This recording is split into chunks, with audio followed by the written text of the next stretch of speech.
You have likened the gold standard to a yardstick. Could you explain what that means? Money is a measure of value. Money is a token which compares the value of all other goods and services in the market. Thus, it is a standard of weight and or measure. In the case of a yardstick, we have a standard of measure. So when we think about the dollar, above all, we want stability. We want to know that what we save today from our wages or our salaries is going to have a similar purchasing power in the future.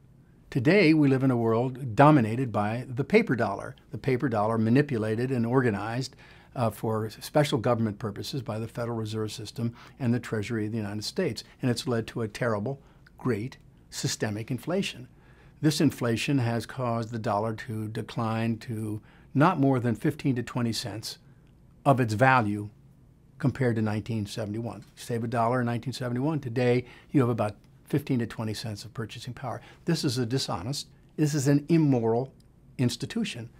It cheats people. I mean, it's a violation not only of the Ten Commandments, but it's silent robbery. Now, how does one change this? Well, all we have to do is reestablish the monetary standard of the founders of the Constitution, namely a dollar as good as gold. The way one does that is also equally simple.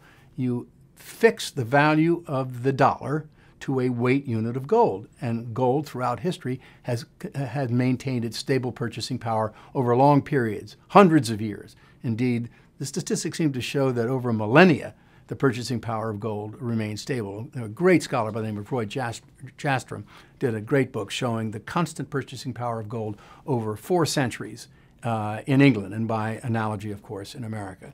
So that if we reestablish the moral order in the monetary system, and we make the dollar as good as gold, we fix its value, people come to depend upon it the way they depend upon a 36-inch yardstick.